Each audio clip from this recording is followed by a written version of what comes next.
Hey guys, Dr. Cobra here, back with the third game that I'm going to do in a row here. And of course, once again, big shout out to BTNH Fan and the Central YMCA in San Francisco. That's who I am doing this game for. And if you're watching this game, I would suggest maybe pause the video, go get some popcorn, some Coke or something, because we're in for a long one here.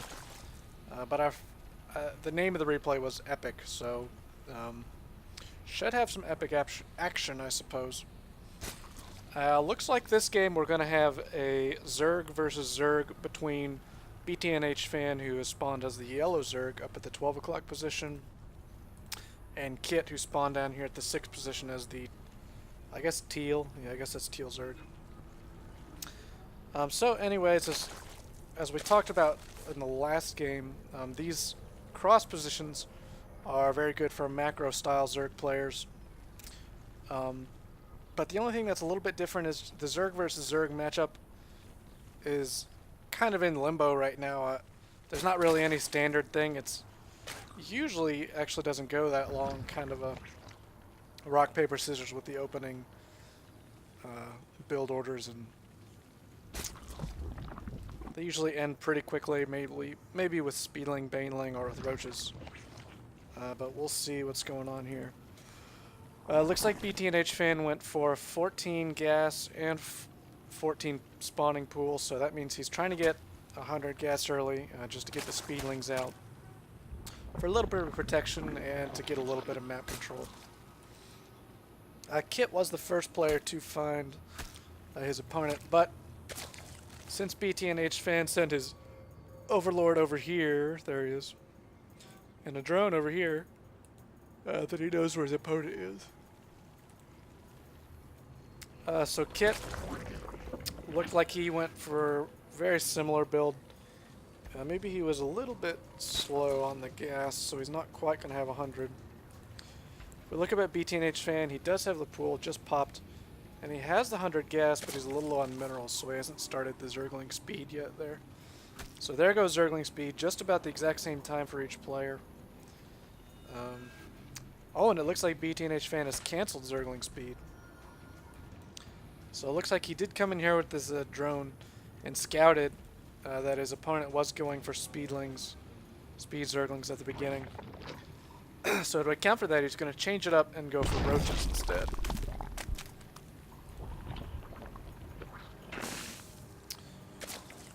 This drone scout has been in here. He has seen the Roach Warren, so as long as he clicked on it, he's going to know exactly what's coming.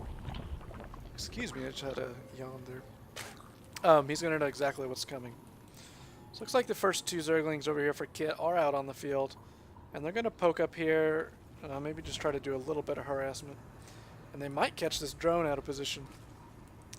Yeah, look, they are going to see that drone, turn around, try to chase him down and kill him. A couple more Zerglings coming from this way for Kit, so it looks like this drone is going to go down here in a little bit.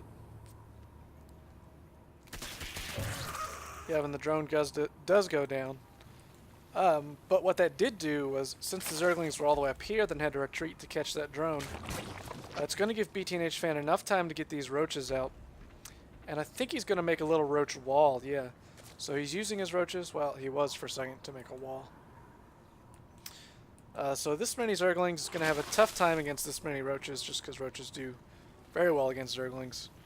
And if BTNH Fan needs to, he can fall back into his base where he has the Spine Crawler and this Queen for extra defense. He is going for the lair and a second gas. Most likely just to see the upgrades on those Roaches, but we'll see what he has planned. There we go. Now he has that Roach wall, so these Speedlings, they can't run past these Roaches.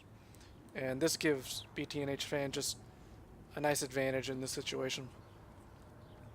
And as we can see down in Kit's base, he already has gone for the lair, and his tech choice is going to be a Spire. So it looks like he's going one base Mutalisk. If we take a look at the income tab, BTNH Fan does have quite a harvester advantage, 5 extra drones. So his income is quite a bit higher than his opponent's. Neither player has taken an expansion. BTNH Fan really can't right now, because Kit does have these Speedlings, which are I'm pretty sure they're the fastest unit in this matchup. And so he just hasn't felt comfortable coming out of his base to take that expansion. Kit, on the other hand, could pretty easily take an expansion, but just has chosen not to for now. Ooh, and really exciting right here, a Nidus network going down for BT&H Fan. Of course, this Nidus network will allow him to put down a Nidus worm and transport his units across the map. And as we can see, he has this Overlord in position, so he's probably going to put down a Nidus worm right here before too long. But, yep, and there it comes right there. But Kit does have the Spire, and he is getting 4 Mutalisks out, and roaches are too tiny, and they can't look up in the air and shoot the mutas. So that Zergling did come in.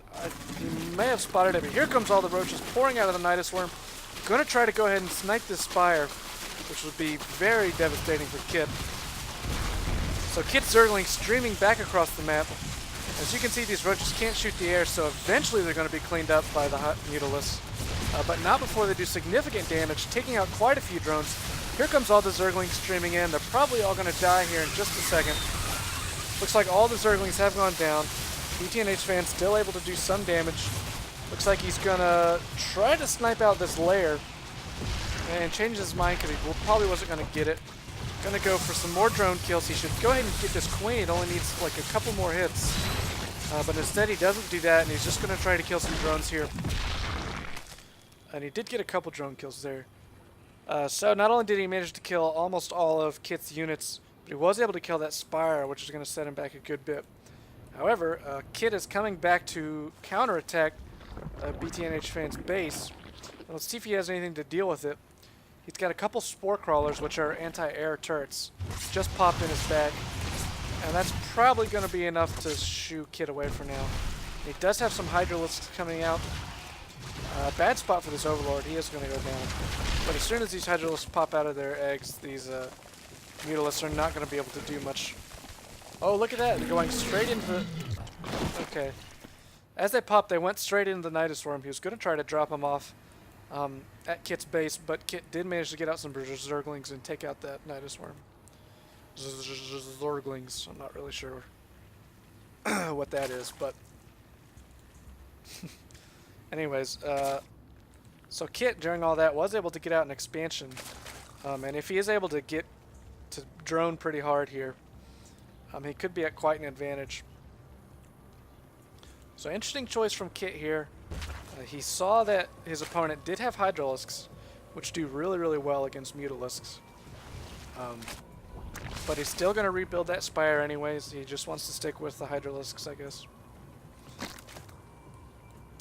It looks like these Mutas probably took a couple more shots at these drones, but the Hydras pushed them away easily. Oh, it looks like they did manage to kill an Overlord. So BT&H Fan is supply blocked right now. He's got a couple more Overlords coming out. Really what I think he needs to do right now is expand, and it looks like that's exactly what he's going to do with this drone. He doesn't want to get too far behind or he'll be in trouble. Now he is moving out with quite a few Hydralisks, and I don't think Kit has that much to deal with it right now. He has these couple Zerglings, a couple Spine Crawlers coming in, but I don't think they're quite going to be done by the time these Hydralisks get here. And he has some Mutas out on the map, but they don't do all that well against this unit composition. Down goes an Overlord, and that is going to supply block Kit. So Kit's in trouble. He can't build any more units right now until he builds an Overlord force to help defend this. So it's Hydralisk doing quite a bit of damage, able to take out the Spine Crawlers easily. Going to take out all the Zerglings, and all the drones are coming off to attack. The drones are going down rather quickly. These Mutalisks, yeah, they do need to pull back. So BT&H Fan going to pick off even another Overlord. Oh no. So Kit still needs to make quite a few more Overlords. BT&H Fan doing a good job getting some drone kills here. Looks like he can kill these Hydras off